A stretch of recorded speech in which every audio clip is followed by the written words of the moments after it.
حضرت محمد صلی اللہ علیہ وآلہ وسلم ایک دفعہ سفر کر رہے تھے کہ آپ صلی اللہ علیہ وآلہ وسلم نے اپنے ساتھیوں سمیت ایک جگہ پڑاؤ ڈالا۔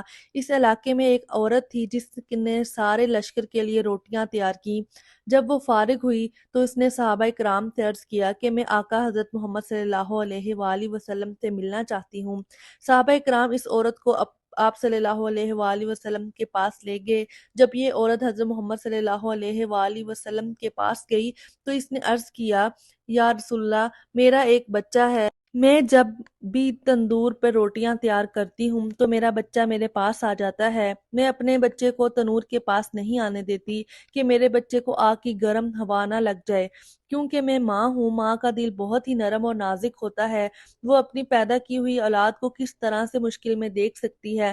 میں نے سنا ہے کہ اللہ تعالیٰ 70 ماؤں سے زیادہ پیار کرتا ہے۔ جب اللہ تعالیٰ 70 ماؤں سے زیادہ پیار کرتا ہے تو خدا ہم کو کس طرح سے جہنم میں جانے دے گا۔ حدیث پاک میں ہے کہ اللہ تعالیٰ کے آخری نبی حضرت محمد صلی اللہ علیہ وآلہ وسلم نے اس عورت کی بات سن کر اپنا سر جھکا لیا۔ آپ صلی اللہ علیہ وآلہ وسلم کی آنکھوں سے زاروں قطار آنسو بہنے لگے۔ حضور اکرم صلی اللہ علیہ وآلہ وسلم اتنا روئے کہ اللہ تعالیٰ کے حکم سے حضرت جبرائیل علیہ السلام آپ صلی اللہ علیہ وآلہ وسلم کے پاس تشریف لائے۔ حضرت جبرائیل علیہ السلام نے فرمایا، یا رسول اللہ، اللہ تعالیٰ کا حکم ہے کہ اس عورت کو فرما دے، اللہ نے اس پر ظلم نہیں کیا، انہوں نے اپنی جانوں پر خود ظلم کیا۔ اللہ تعالیٰ تو چاہتا ہے کہ میرا بندہ مجھ سے مانگے، کیا مانگتا ہے میں اس کو عطا کرنے کے لیے تیار ہوں۔ یہ لوگ خود توبہ نہیں کرتے، یہ لوگ شیطان کی بات مانتے ہیں، یہ تو اللہ تعالیٰ کی بارگاہ میں توبہ ہی نہیں کرتے ہیں، یہ تو اللہ تعالیٰ کو بھول ہی جاتے ہیں، یہ لوگ اپنے عمل کی وجہ سے دوزخ میں ڈالے جائیں گے۔ حضرت ابو ہریرہ رضی اللہ تعالیٰ عنہ سے مروی ہے کہ حضور اکرم صلی اللہ علیہ وآلہ وسلم کا ارشاد ہے کہ میری پوری امت جنت میں جائے گی، جو انکار کرے گا وہ جنت میں داخل نہیں ہوگا۔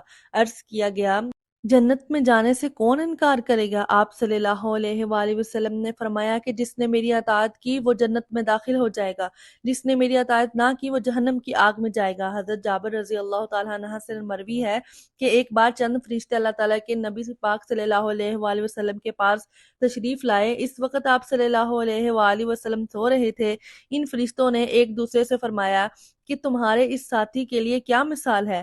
ان میں سے کچھ فرشتوں نے اپنی رائے دی کہ یہ سو رہے ہیں، کچھ نے یہ کہا کہ ان کی آنکھیں سوتی ہیں اور ان کا دل جاگتا رہتا ہے۔ چند فرشتوں نے کہا کہ ان کی مثال اس بندے جیسی ہے جس نے ایک گھر بنایا اور اس گھر میں کھانے کی ایک دعوت کا انتظام کیا اور ایک بلانے والے کو بھیجا، تو جس نے اس بلانے والے کی بات مانی وہ گھر میں آ گیا ہو، اس دعوت میں سے کھایا۔ جس نے بلانے والے کی بات نہ مانی تو ظاہر ہے کہ نہ تو وہ گھر آئے گا اور نہ ہی اس کو کچھ کھانے پینے کو ملے گا۔ اس مثال کا مطلب یہ ہے کہ اس پر بعض فرشتوں کا کہنا ہے کہ یہ تو سو رہے ہیں، اور بعض نے کہا کہ ان کی آنکھیں سوتی ہیں اور دل بیدار رہتا ہے۔ تب فرشتوں نے یہ مطلب بیان کیا کہ وہ گھر جنت ہے اور بلانے والے آپ صلی اللہ علیہ وآلہ وسلم ہیں، لہٰذا جس نے محمد صلی اللہ علیہ وآلہ وسلم کی اطاعت کی اس نے اللہ کی اطاعت کی، اور جس نے محمد صلی اللہ علیہ وآلہ وسلم کی نافرمانی کی اس بندے نے اللہ تعالیٰ کی نافرمانی کی۔ اور حضور اکرم صلی اللہ علیہ وآلہ وسلم کی وجہ سے لوگوں کی دو قسمیں ہو گئیں، جس نے آپ کی مانی اس نے اللہ کی مانی اور وہ جنت میں جائے گا، اور جس نے آپ صلی اللہ علیہ وآلہ وسلم کی نہ مانی اس نے اللہ کی نہ مانی اور وہ جنت میں نہیں جائے گا۔